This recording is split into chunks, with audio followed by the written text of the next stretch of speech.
I think last week was the first Lowell show we've ever missed because of you.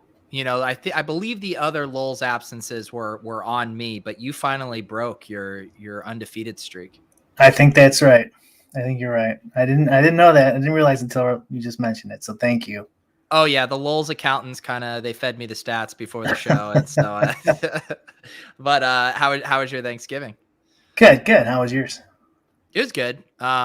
It was probably too good just all last week because I drank so much that this week I said I am not drinking during the week, trying to sober up. We got pretty blacked out on Wednesday last week. We had a wild ship chasing show with Spags and Eric Beimfor, and Daigle showed up blacked out. So it was a blackout Wednesday. Missed having you in the mix. You joined us, I think. Yeah, you were on the Blackout Wednesday show last year, I believe.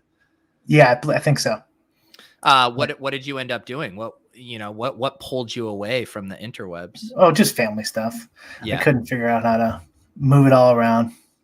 Yeah. Well, I was also seeing because I was, and I know we've talked about this before, but there is that really good UFC card coming up. Isn't it a week from Saturday? I want to say. Well, I haven't looked in a couple of days. It might be.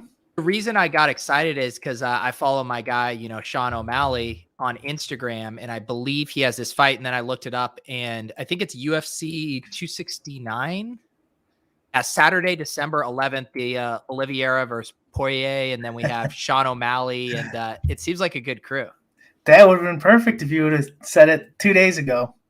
Oh no, you just booked the 11th for something like yesterday. No. If you really want to do it, maybe I could figure out how to. No, we don't have to force that. I just know you had mentioned that, and it seemed like it would be a good card and a good. Good evening. I had it open. Maybe we can talk about it. It's all our favorites because we also have Amanda Nunes on that. Yeah, card. That's the one I mentioned, right? Yeah, I knew there was one coming up that was good. Yeah, does it have Chase Hooper on it? Oh my God, let me see. He's not on the main card. Maybe he's on the prelims. But it is fun. It's still like, because I had played MMA for probably 5 or 6 months straight when COVID hit. And so now I haven't played in a long time, but it's still fun that I can pull up a card and recognize 75% of the fighters just from that 1 6-month stint. Yeah, it's true. I stuck with it. I love it. Yeah, you're still in the streets. Is there any kind of new meta and stuff to it as far as from a DFS perspective, or just same old, same old? Nah, just don't dupe and pray. Don't dupe and pray. That's the new shirt. My, the don't dupe me, bro, is selling well, but don't dupe me and pray, I think, is going to be the sequel here. Yeah, that's one of those where the touts is it's got to be a rough scene for them. Like enough that you're going to get some sort of DFS edge over the odds. Yes. These guys, I don't. Right. It does seem like the most pure kind of game theory DFS game where the outcomes are pretty binary and the field gets overconfident on one side and you can just kind of exploit that overconfidence. Yeah. I mean, I've never done it, but compared it to actual slow fights, fast fights and stuff like that. It's even girl fights, it's girl fights don't score. It's okay, there's a girl fight, 140 points. It's pretty crazy. You just basically just want your guys to win. That's it. But you can win and get 69 points, but that's how it goes. I think it's a great sweat too. It's interesting, different perspectives on people's favorite sweats. Yeah. Yeah. I hate PGA. I like PGA. I like MMA. I do legitimately love the MMA sweat. It just when football season hit, it was just Saturdays are just my one day to kind of take off. And so I was just I don't want to anchor myself and sit and watch, but it is a very fun sweat. Let's see here. The Goose wants to know the deal with my headphones. So I had basically 2 events that happened. One, I changed my computer setup. So I switched from a PC from a Mac to a PC. Oh. And the Mac speakers were pretty good. I could play music off of it and it was fine. My new monitor, the main monitor doesn't even have speakers. And then my side monitor is the shittiest speakers. So I've been using headphones, to listen to music just when I'm at my desk and stuff. And then my wife actually got her office got them these really good headphones. And she was like, I'm not going to use these. Do you want to try these out? So I've been trying, and basically to answer the question, I don't like, going to the hardwired and then back to these constantly. So I've just been trying to see if I like keeping these. I'm still on the fence. People don't seem to like how they look on me. So, we're feeling it out, Brian. It's pretty common. I've thought about it. Have you tried the one ear? You just like, yeah. It is weird because they are kind of noise canceling. So even just, it's funny. That's like wearing your hat backward. You're really cool. I was thinking about getting one. Something like this. Really, it looks like that guy from Empire Strikes Back, the security guard. Thanks, Phil. I appreciate that. Leone said it didn't look part of my brand. He said it, but change is hard. We've done it. It's been so long. To have one way. I think I was thinking to get one because I think I noticed because I play through the speakers and I think it's been echoing a little bit back like you. So I turn you down right now quite a bit. Don't turn me down. But it's kind of annoying because don't turn me the fuck I want to hear you. No, Pete, I want to hear you. But I don't want it to echo. So maybe I'll try to throw my hat in the ring. Jesus Christ, D Gold. I mean, please, this is a family show. And by family show, I mean people are literally here to watch you talk about naked yoga. Did I tell you that because I think I mentioned this on another show, but I don't think I brought it up since we've last done a show. The naked yoga episode, I think, was on pace for more views than the Chess is Okay episode because of the SEO clickbait. Oh my God, are you serious? I literally think people searching naked yoga, go double check it right now. But last I checked, I was like, that Chess is Okay was probably the most viral a Lulz episode can get. And just putting naked yoga in the title of the other video is going to surpass it. So I'm looking at the pod downloads. Do you think the SEO works the same there? No, but that'd be a good comparison. What is the pod? Yeah. How do I? This is the last week. Let's see here. Okay, here we go. Oh my God. What? That fish.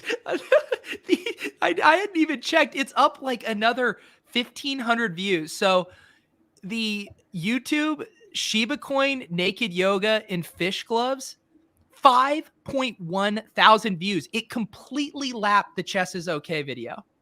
What the fuck? 5K views. And the Chess is Okay that everyone in DFS watched has 3,500 views. Well, I'll have to look at my channel in a second. I did one day I started getting I didn't even tweet for 2 days and I was getting 5 or 6 followers. Yeah. I wonder if it was from this. Just people following the naked yoga guy. It's funny too, because normally the abstract titles, don't work, as well. But naked yoga is truly the ultimate hack for SEO, apparently. It doesn't look like it carried over to the pod downloads. Maybe this is how we break it. The only way to top it is a live stream of Chess is Okay doing naked yoga. That's true. Yeah, maybe we can get him to do it. If everyone would just vaccinate, like he said, maybe he'd do it. Maybe we can get the country up to 95, 98% vaccination rate. Chess is Okay. I'll do a live naked yoga stream for everybody. Dave does make a good point. I might be making an assumption that it was naked yoga pulling it in. It could have been fish gloves, which is also they're very popular. They're very popular. Oh my God. It's so sick because in my head, I want this photo, if you were GQ magazine, Brian, just pixelated naked with his yoga mat under his arm wearing his fish gloves. 2021's DFS breakout star, Brian Hooper. And then there's that photo. Like those New York Times profiles, whatever they would do on the NFT guys. Yeah. Right? Where they hold a basketball for Top Shot. Do you know what? That would actually be a really good charity spoof type thing for DFS. The ESPN, the body issue. If they did Draftkings, the body issue. And then we had, instead of, whistles and Big T and Osimo in this, what if they were just tastefully nude on the cover of a DFS magazine? That's probably better than what the way they're going. should we quickly pull up the clip of whistles in the bathroom? We get it's only a clip, unfortunately. I mean, we have to imagine there's an extended version coming. Some people felt deceived because I did put this image on the thumbnail tonight, but it was too good not to include. Let's go. Woo! Let's go. I don't do push-ups. Let's go.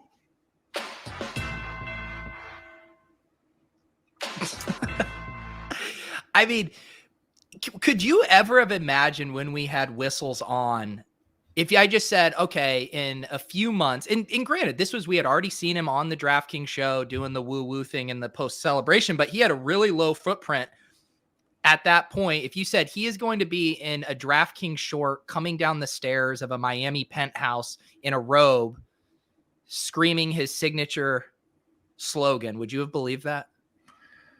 No.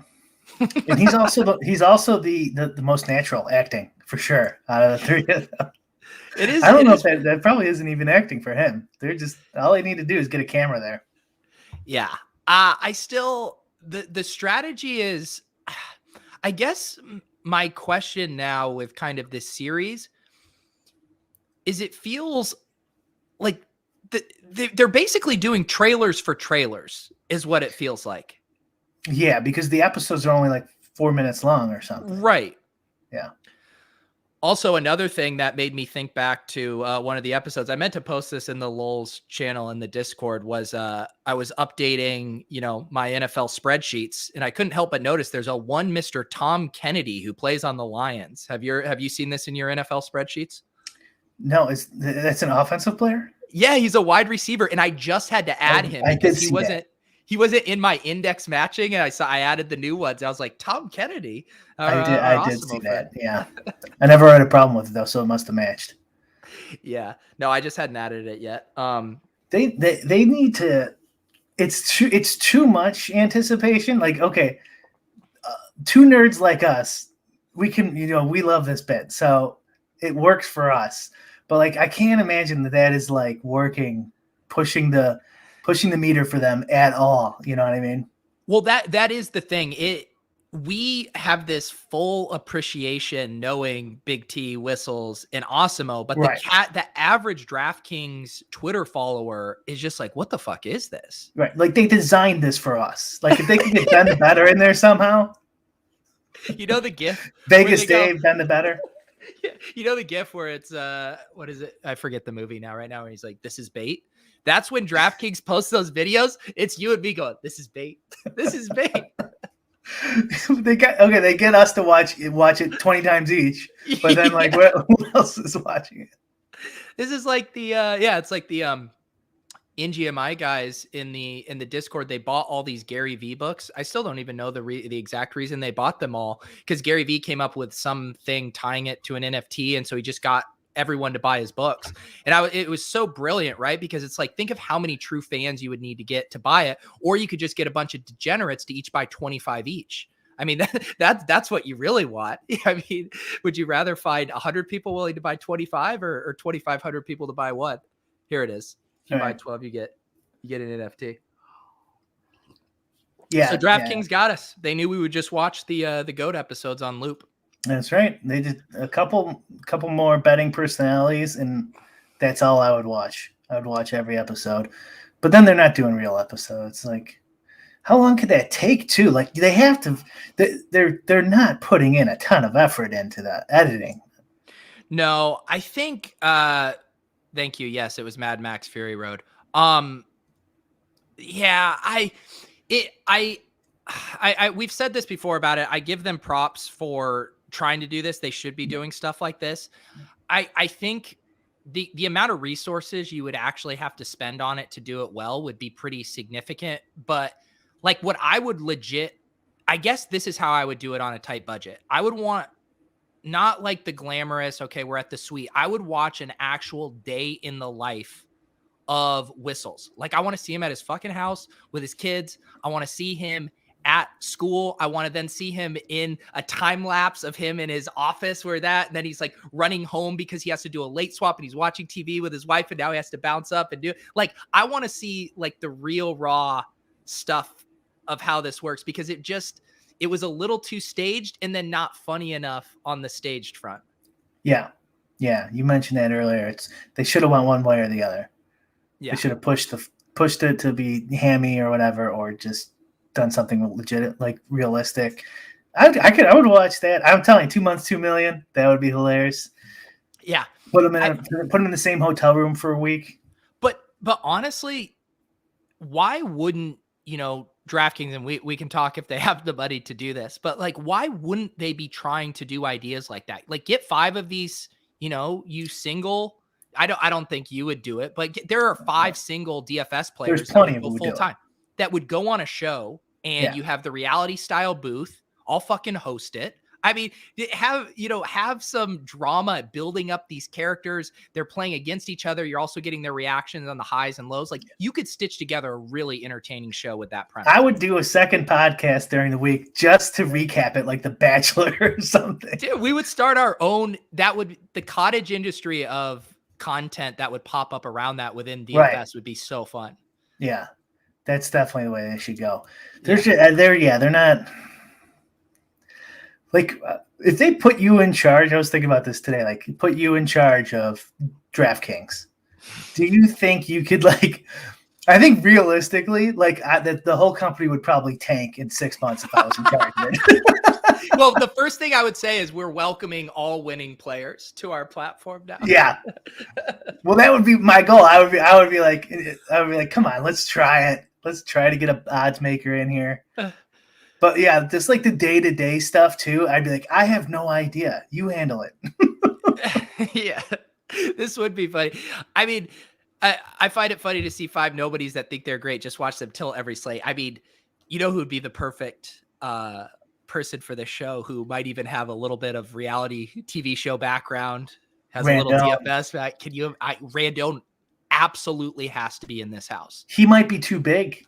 He might be too big for it. Dude, they call up Randone. He's fucking clearing his schedule, all the NFT meetings, and he is sprinting to that DraftKings reality TV show house. Who else would you put in there? I would put him in there. You know who would be interesting on there? Adam, shit my money. Yeah.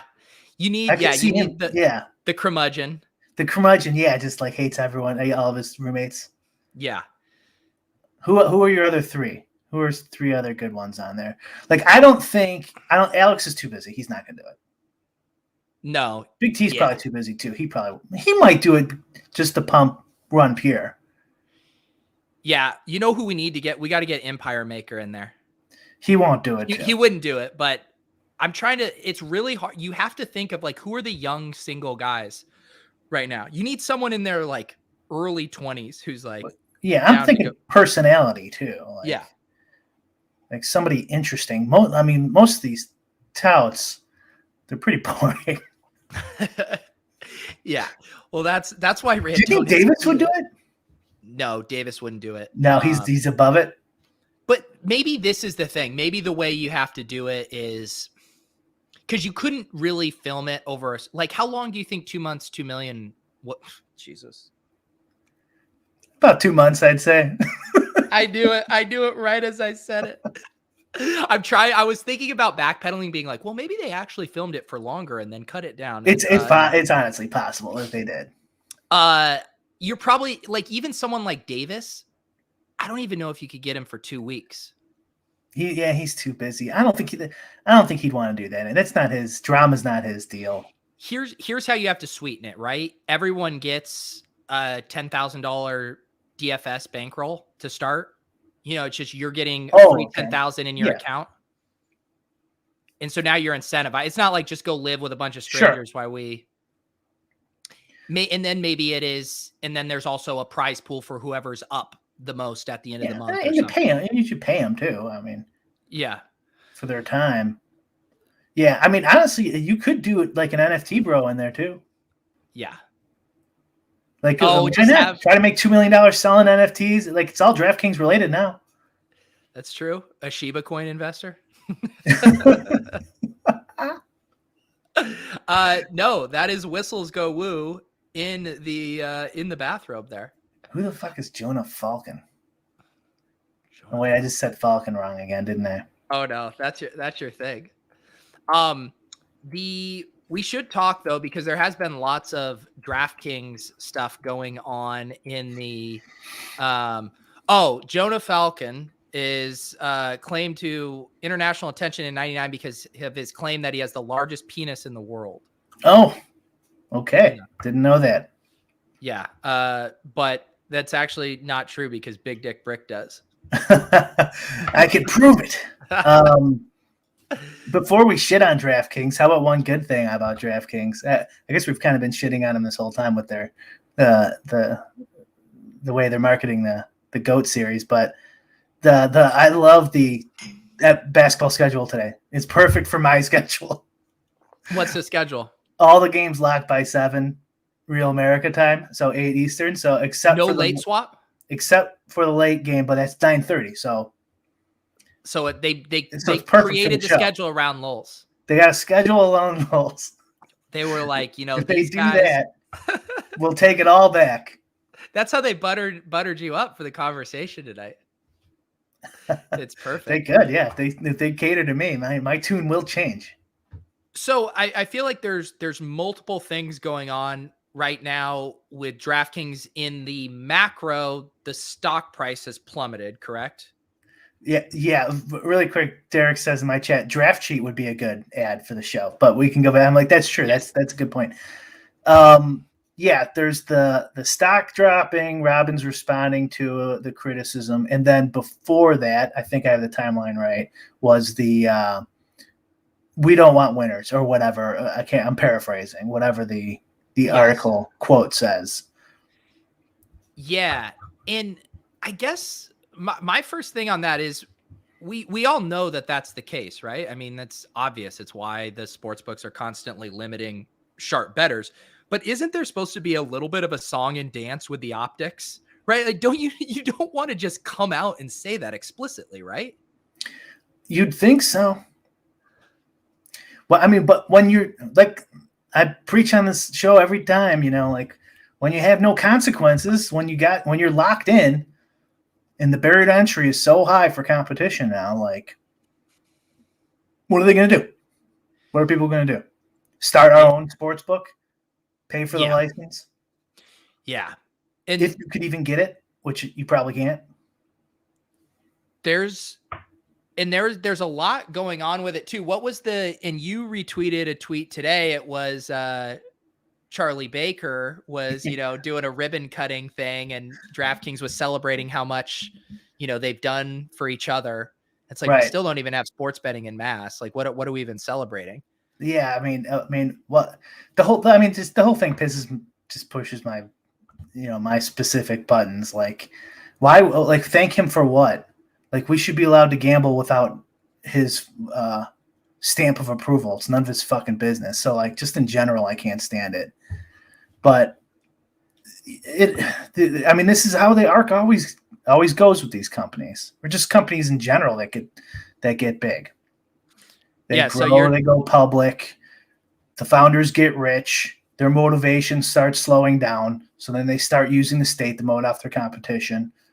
And then everyone suffers through higher prices than they rightfully should be, and a lesser product. I agree with you. What do you think? There's another micro version of this take, very specific to Robbins and Kalish and these guys. And I've seen this take floated around that, like, all these guys care about is their own crypto and NFTs right now. And that this is a concern that they're not obsessed with building, the best possible DFS and sports betting company. What do you think of that take? So that's what he was responding to, Robbins. So you could bring up his. I think they should get into crypto and NFTs. I like it. Yeah. I also don't think the criticism. Remember we've talked about it on the show. Like, okay, now that sports betting here, they're not paying attention to DFS, whatever. Like, that doesn't make any sense to me either. Like, if you have a store and like one section makes money, why would you be like, fuck it, I can make more money, over here? Like, you can continue to make money on both. Right. So that logic doesn't make any sense to me.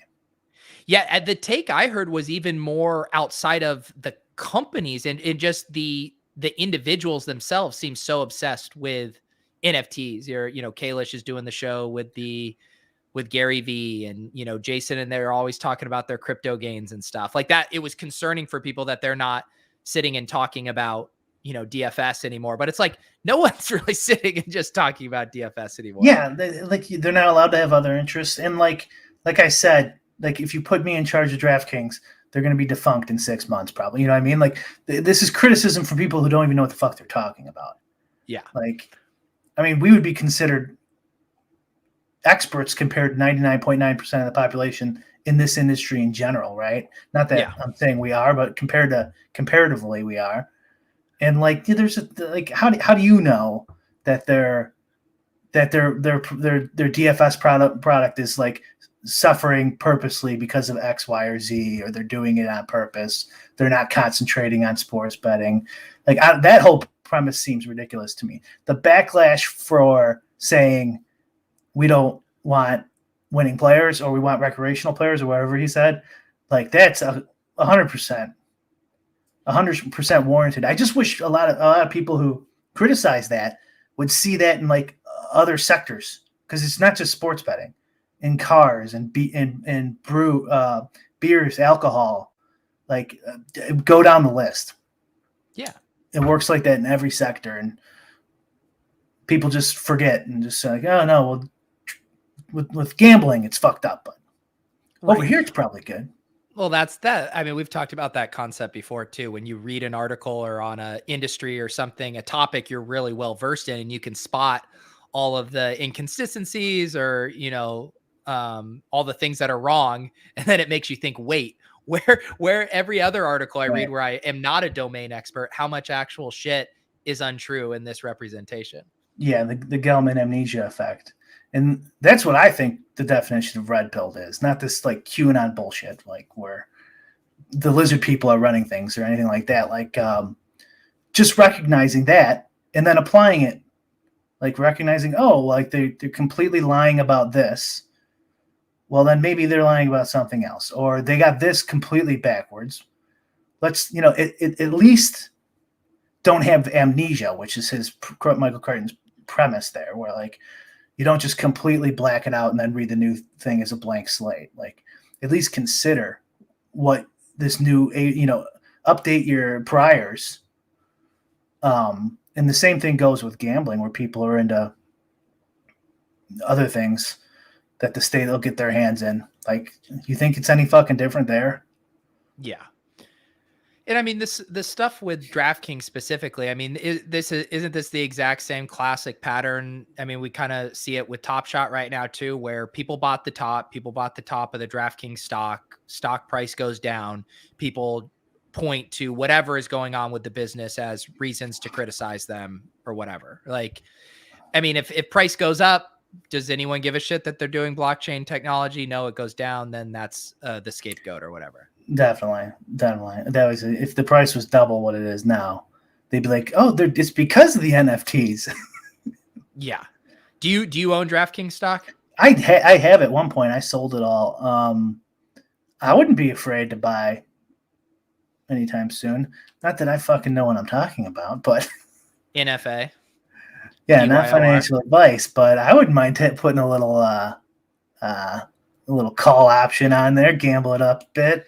I'm kind of surprised that you wouldn't be sitting on stuff just because it is your livelihood, primarily playing on their platform, or does it just feel like you're already leveraged long on the platform just by that's where you primarily work, that you don't need to like lever yourself up even more?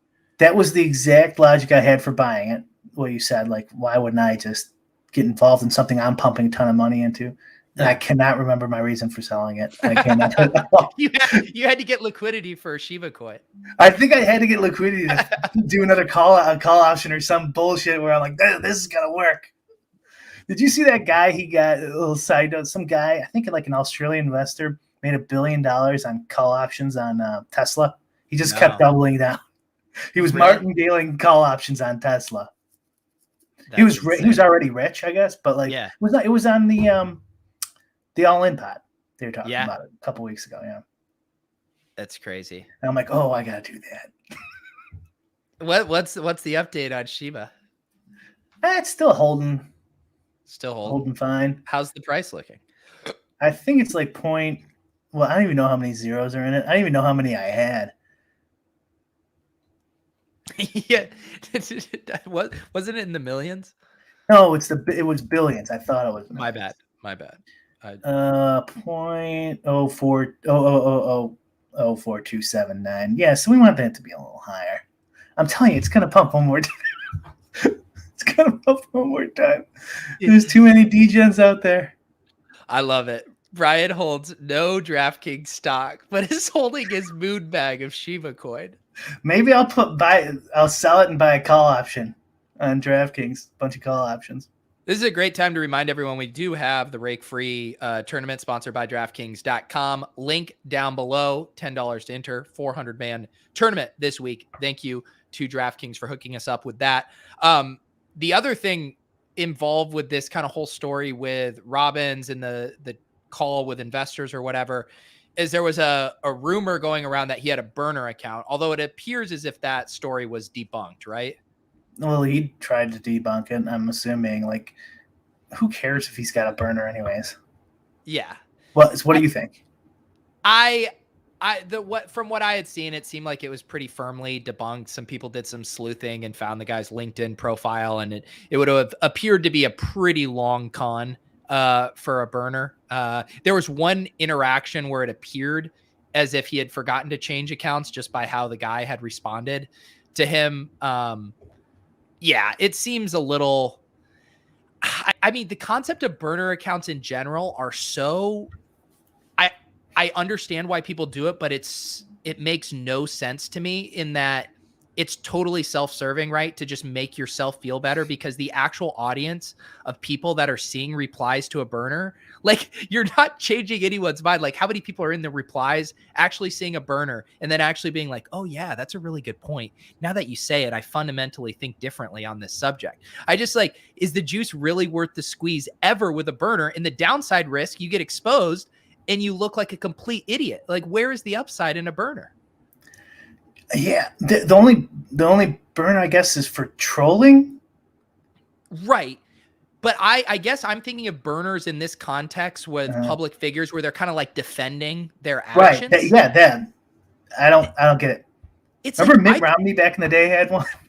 Yeah, I mean, Kevin Durant famously had a bunch, but if I was that rich and I needed to steer the conversation, like, I'm hiring a PR agency, I'm hiring some influencers, I'm sliding some people out, like, let's get some sentiment going in my direction here, not just having a burner account with 13 followers get to change the discourse.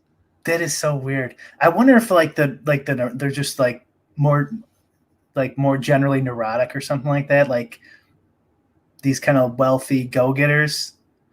You know what I mean? Like, I wonder if there's like a burner to wealthy neurotic correlation. Yeah. I think too, it's almost, in the same way, when people go talk to a therapist and a large part of it is just saying those words aloud and getting it off your chest is therapeutic. Mm-hmm. I think for these people, they're so mad and they know they can't write it from their main account and they just need to go in a room and scream it out loud, and just logging onto the burner is the equivalent of just going and talking to a therapist and just getting it out in the world. That's true. I could see that. Yeah.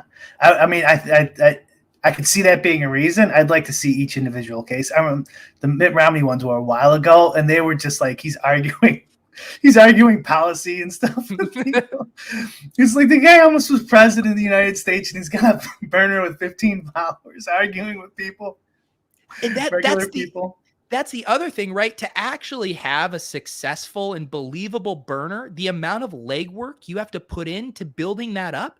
Like, if I were to attempt that for myself, I feel like I would need to start an account and have a 6-month runway of following, interacting with people, building up this alternate identity that had some clout in some way, just to have a believable breadcrumb trail when people start digging through. Who are you following? Who are you interacting?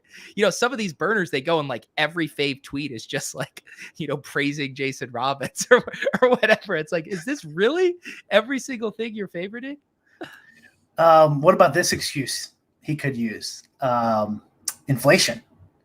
Inflation concerns are what's driving down the price of DraftKings, right? And just as using that as a catch-all? Investors think gamblers won't have disposable money because of inflation being so high that they need to spend it on regular goods, home goods, and such, right? That would have been a much better angle. Yeah. Than opening a burner and And then the natural segue, it is that because of inflation and it being higher to buy, the goods that you just need in your life to survive, you go to the DraftKings store, the Dynasty store, and you're able to get your appliances, you're able to get your bed frames, basically everything you need to live, you can now actually get all from DraftKings. Yeah, maybe that's why he's so upset. He's just got so much shit from the Dynasty store at his house. He just can't move around. Did you see Powell came out and said inflation is not transitory? Really? No, yeah. I didn't. He said we should retire the word. You know how politics speaks, so they never really answer the question and stuff. But he said we should retire the word transitory, and then the stock market dropped, 650 points. So he easily could have used that. I didn't look today. I was kind of busy. How's the stock market doing today? Oh, it's down another. Okay, yeah, it's down a lot. Everything seemed it was taking a beating. Yeah, well, that's why because they're gonna have to raise. He's talking about tapering. So it's down 2,000 points from the high from November 5th. 2,400. Wow. Yeah. The Dow, and you think it was primarily driven from that statement? I mean, I did take like 2 economics courses in college. So, yeah, I think based off of that experience, that's definitely what it was. I mean, that's what everyone I'm reading and listening to says. Yeah. Influencers, man. These Colin Powell, these influencers, they can just go Colin on Powell, Twitter he's no longer with us. R.I.P. Jerome Powell. I was like, what was my other big gaffe? When it was the boat that got stuck in the Suez Canal, was it? Yeah, that was a while. Yeah, I can't remember. Yeah, I think I was on a show and I said Panama Canal. Oh, okay. Well, isn't that possible? That's possible. It's probably possible. Yeah. I was actually listening to a podcast about that and how they're now, widening it and stuff. But some of the like supply chain issues are just still so bad with some of that stuff and how unorganized it is. And it's basically all this disparate information around the globe about where these ships are coming in from, when they're leaving. Like there's no organizational hub for this stuff, in that it's just basically it was just saying this is another disaster waiting to happen with this stuff, and even widening the Suez Canal does not help. Well, that's great. Yeah, there's a lot of uncertainty. I'm interested to see if like any of the guys watch and like think about that. Like, what's your play?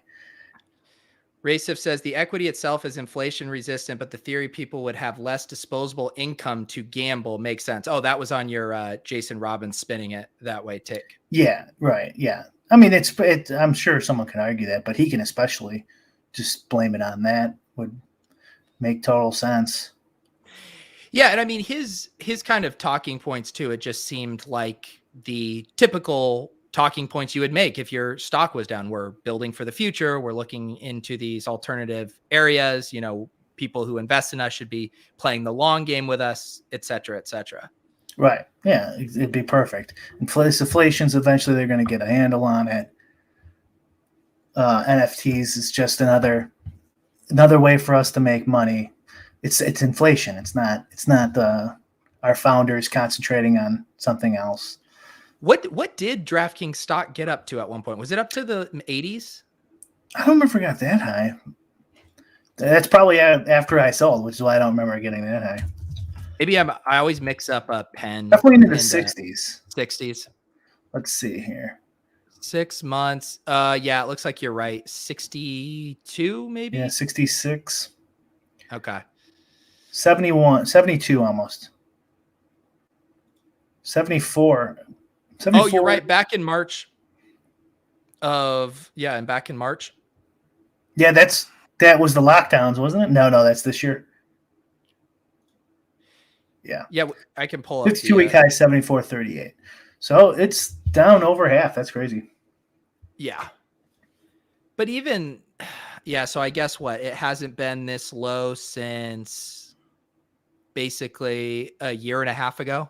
Last summer was the last time it was around this range.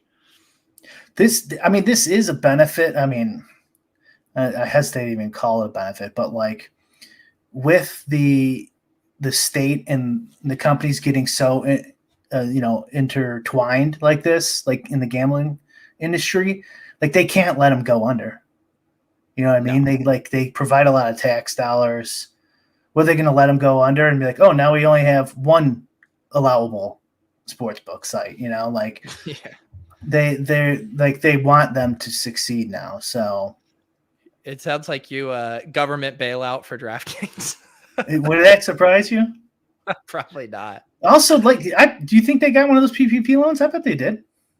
I mean, so many companies you would think wouldn't need the PPP loan got a PPP. They had more claim to it than the Lakers. The Lakers got one. Yeah. Oh, I'm sure they did. Yeah. So I'm sure it's one way or another. They'll get something. Yeah. And I guess circling back to the conversation with this all started, I can read this quote here that this is what Jason Robbins had said about the customer acquisition stuff. A big question that everyone asks, especially when you see money going to customer acquisition, how sticky will these players be? What will the lifetime values be? We look at 2 to 3 year paybacks on players too, for the only reason being that we don't have more data, as blah, blah, blah. Certainly there's evidence that there's downloading and trial of different apps, particularly in the early phase of market. But usually what we see in research is that most players favor one app and direct the vast majority of their gameplay there. And the ones that don't are more the ones that you don't really want. They're bonus hunters and odd shoppers and dare I say rent seekers. And it's a very small fraction of the audience. It's less than 10% of the audience, but those are not the most profitable customers for obvious reasons. That'd be great if he actually did say, dare I say, rent seekers. Do you think, here's another thing too, is like not being there.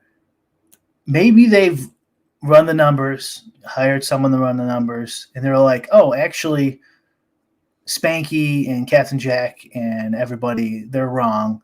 Even if we did bring in like a Pinnacle style, bookmaker style odds maker and get the big, huge market share with small margins, that it's worth it.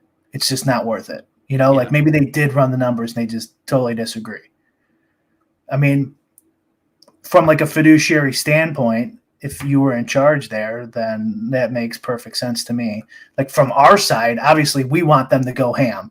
We want them to be the market leader, take all money, get that, the huge portion of all the customers and make the small amount of VIG, but just take all comers. And then we use them like Pinnacle the same way. That would be fantastic. And you figure somebody would try it if it makes sense. But the only thing is like, they're not getting spurred on by competition. Right. Barely, just like, and then eventually they like, you see it with like Visa, MasterCard, or a lot of the liquor stores or car companies too. Like when Tesla tried to get in Illinois, like every area was like zoned off. You couldn't sell cars there. Yeah. So like they got sued and like once that happens, they get complacent. Yeah. And why bother? Did you, Justin Freeman from Run the Sims had replied to one of your tweets about, could a politician in a state that's considering allowing sports betting actually legislate that operators can only legally operate in their state by ensuring equal betting limits to all players? So almost like an earmark for a bill. Do you ever envision something like that happening? We've talked about that on this show. probably a year ago. They could easily do that. I think we have a whole episode on that. Like they could easily go, here's the minimum. We're gonna post the limits, and this is anyone can do it, and you can't change them. You know what I mean? They could easily make that law. They could do whatever they want.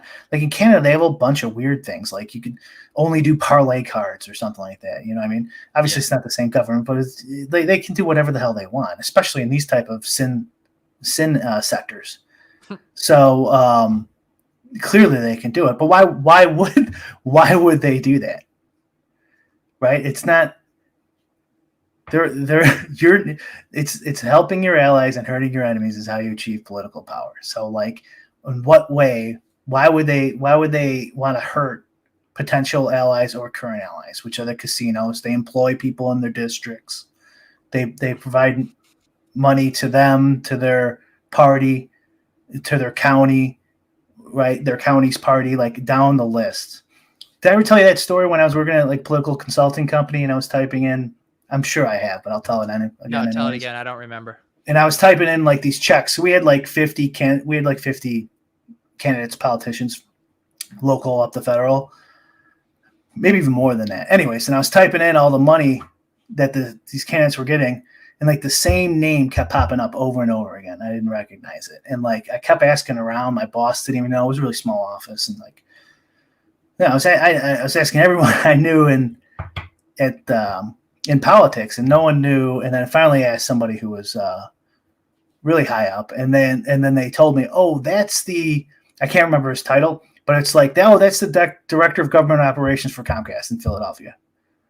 And it's like, oh, okay. So here's how it works. So we would get a check from the lobbyist. So like the Comcast lobbyist, his name was Daryl. I can't remember his last name. So that's whatever, $2,500, $5,000, depends. You get a check from Comcast. You get a check from the government agency guy, and those are just the ones off the top of my head. So it's not just a $2,500 limit, right? And then you give a check to the party, like the Democratic Party, the Senate. It depends if it's a House or Senate, but you just give it to all of them. They even give it to Republicans, right? And so like, I'm assuming like this guy makes millions of dollars, at Comcast, and they're like, let's say it's 2 million, they're like 2.5 million, but you know what you're supposed to do with the 5 million, and you're just, you have the Midwest or something, right? Wink, wink. You know what I mean? So There's just so much, and it has real life consequences too. So like in Chicago, we have fiber optic cables in the ground for the whole city. AT&T laid them there years ago. But when they were going to release it for the customer, Comcast and maybe one other company sued them and said it's a competitive disadvantage. You can't do it unless we have access to it. So AT&T, the government ruled with them, and so AT&T goes, okay, fine, we're just not going to release it. So we don't have fiber. Yeah, and I assume the companies, if they were ever the gambling and sportsbook companies, would say, oh, we can't be profitable if you make us, have to play by these specific rules, or, we have to accept it, then we can't even run a profitable business. Oh yeah. Yeah. That happens all the time so like, look at Uber and Airbnb. So in Chicago, when Airbnb got here, the hotels are like, hey, we're being taxed. We have this extra tax that we have to pay for Soldier Field. Right? That's how they decided to pay for Soldier Field. We can't compete with Airbnb because we're paying this tax you're making us pay. It's actually a legitimate, logical thing to say, and that's their argument. So they fuck up Airbnb, right? They start cracking down, and like my brother had his Airbnb canceled, right? They're like, oh, you can't do it in this building, you can't do it in this area now. Oh, here's an extra tax, so it's competitive with the hotels. Uber, same thing. Uber, now you have to walk halfway across the airport to go pick up your Uber because the taxis get played. Uber was awesome, and they fucking ruined it. And they don't ruin it. Like it's not because they don't want to like give you a good, cheap service. It's because the taxi companies had a monopoly for decades, right? The fact that Uber and Airbnb even got started is kind of a minor miracle. But then once they get in and then the founders get theirs, the product starts going to shit. And then they start working with the state, and then you're back to garbage again, over and over again. So it's like, can't the government do something good, Justin? Like, yeah, no shit. Of course they could, but they have no incentives. Their incentives aren't in the right place for that to happen. They're all in the wrong place. They want to help their allies and people who are giving them money and jobs in their district. And there's no consequences. What's going to happen to them? That I don't have fiber. What happens to them? If Draftkings starts banning people, which this is another thing we should talk about, like with Jason going, we don't want winning players. Was that apply to DFS? We've been sounding that alarm bell for a while now. Yeah, but aren't you? I guess you could make the argument, but you guys are, and I say you guys, whales are so vital to the DFS ecosystem because it's your volume, it's you maxing out the tournaments that can keep those guaranteed prize pools high. Like, I feel like whales are way more vital to the DFS ecosystem than they are sportsbook, or are they equal, would you say? No, I think it would be a mistake. Like I said, I think it would just drop the curve on the Pareto distribution of the players winning the money, and it would just go down. And then new player, it'd look the same, it would just go down. So they would probably just lose more in liquidity or whatever. That would be my guess. But who knows? Maybe that for the same reason that they don't want to do a Pinnacle bookmaking style, they changed their mind. Like, let's just get rid of these guys. And the same thing with the Poker Stars logic. And then the losing players will last longer. Shit like that. More rake is better. That type of bullshit. Yeah. Well, I mean, at this point too, it just the things DraftKings are doing there, it doesn't even seem like they're paying attention to DFS. DFS is just kind of in cruise control for them. Yeah. I mean, that's their bread and butter, right? They've been doing it for so long. Yeah. They changed the rewards program, and yeah, that's true. That's about it. I mean, what else do they really need to do? I mean, they could do like work around the edges.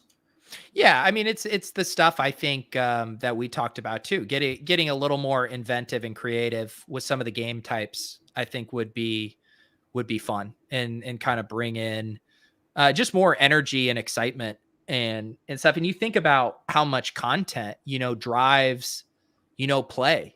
People want to play in contests. You have casual fans that want to say they're a golf fan. And so you put one lineup in the Millie Maker. But when you're creating these high volume players, it's largely driven through content sites too. So giving the content sites more to work with, like I've always mentioned Superflex, for football. Think about then how much more strategy shows would crop up around that. Or we always talk about the assistant to the regional captain. Imagine that new wrinkle to Showdown. Like, why not give the content, people a new puzzle to solve? I agree. That all would be awesome. The whole content of adding entertaining content. Like sports betting has zero entertaining content, and DFS not much. So like, and poker back in the day was entertaining. You could a lot of girls would watch that too, which is I'm sure a market share they'd like to get into, right? Yeah. Like a lot of girls back in the day used to like poker, believe it or not. And because it's entertaining, it doesn't really matter if you knew the GTO strategy on PL08, you know what I mean? Like, yeah, you could just watch the ESPN coverage and be like, oh my God, Phil Hellmuth is crazy. Mike Diamond says, you guys wouldn't have VIP reps, free courtside tickets, etc. if they didn't like whales. You're talking to the wrong two guys because I don't have VIP reps and Brian doesn't use any of his perks. They don't give them out like they used to, Mike. Let me tell you. Back in the day, it was pretty good. But yeah, now it's not much. They'll do stuff like I've mentioned before, convert your crowns to sportsbook bonuses and stuff like that. Yeah, they gave out a deposit bonus that was pretty good a couple weeks ago. But yeah, before there was a lot of stuff. I did go to a Cubs game once, maybe twice. But I've said no so many times that they probably stopped asking. What would be kind of the dream VIP package they could offer you? Like if they got you, tickets to go to the Masters, or like, is there anything that would be whatever the most expensive one is, and then convert it into dollars and just give me the dollars? No, destroys the purpose of this hypothetical. I want to know if there's an actual, like a naked yoga / fishing competition, fishing gloves only competition afterwards. No, there has to be. There's not a single sporting event that you maybe would the World Cup in some cool country would be. But yeah. I mean, now with COVID, who knows that you don't want to get stuck somewhere for 2 weeks or whatever. Yeah. Yeah, Dubai, don't they have issues with like it's dry, right? Yeah. And I think it's dry, but you can get booze if you're on a Western hotel. Yeah. That would be incredible. Brian, if DraftKings got us tickets to go to Fight Island to watch a card, we'd have to do that. Yeah. That would be so how about like tickets to be live audience members for the GOAT series episode 3? Can you imagine? You would be like, how self-conscious would Osimo Whistles and Big TV if you and me were just kind of sitting in the corner like this, just watching the film? The acting couldn't get any worse. It does not matter. Oh my goodness. No, I appreciate those guys being part of that. I just wish DraftKings would have given them a little bit more to work with. Yeah, definitely. Yeah. And they're being good sports about it too. Oh, obviously. yeah. So like, it's all good fun. I just wish it would come out a little sooner, and then we can bring some of them on, talk about it. I know hopefully it's good enough to bring them on to even talk about it. Because right now it's honestly not even like, who gives a shit? Like, we need some meat. We need some meat to discuss. Right. They got to do something. Like, hopefully the episodes get a little longer. Yeah. I need a 22 and a half minute sitcom length for these bad boys. Yeah. Like you said, follow them for a day. Actual conversation, like get them drunk, and then add out the bad stuff. Yeah. Another fun thing too would be the plying them with alcohol is a very good suggestion, but have like a little round table discussion with even like current topics. And some of them could even be softballs. Like, what is your favorite DFS sport to play and why? And like have a little debate on why that's your favorite or whatever, like have, I think you could actually have some pretty interesting conversation from 3 people who play and think about DFS from very different perspectives, and to kind of hear that fleshed out. There's lots of interesting stuff you could mine there. That would be a Lulz episode. Right. Bring them on and just talk about DFS. Yes. Can you get drunk? Yes. You always have our permission to get drunk. It would be very un-Lulz-like to put restrictions on our viewers about what they could and couldn't drink during these episodes. Yeah. That would also be pretty hypocritical. Although I haven't had a drink since October 15th. Wait, okay. Is that, I assume that's purposeful and not just a random happenstance? The combination of the two. Yeah. Yeah. I saw you grind. What machine were you on? You posted your 420 calories burned. That was an elliptical, one of the ones with like the rubber bands on it. Yeah. I like those for my old body. There you go. More than a treadmill, man, those bang up your knees. And yeah, the more I used to run a lot more, and just the more I'm just like, I do not want to add. There's so many other better ways to burn calories than racking up mileage on I still enjoy running, but I think you got to be smart, because you will fuck your knees up. The gym etiquette on Pretty Ladies. This one time I was on like some chest machine, and I just zoned out. You ever do that where you just like zone out and you're just like staring at mile, what's that, mile long stare or whatever? Yeah. And then I come to, and it's directly at this hot chick, and she's like looking at me like I thinks and she starts laughing like, because she kind of could tell what happened. No, I don't think so. I couldn't tell. Like, she started laughing. I was like, oh my God. But I'm assuming she thought I was like staring at her today, or not today. This is a while ago. There's just drool coming down your face. But today, then there was this girl two to the front, right? Like when you're working out, and it does give you a little extra motivation. So God bless you. Looks like Brian took the October 15th text. There you go.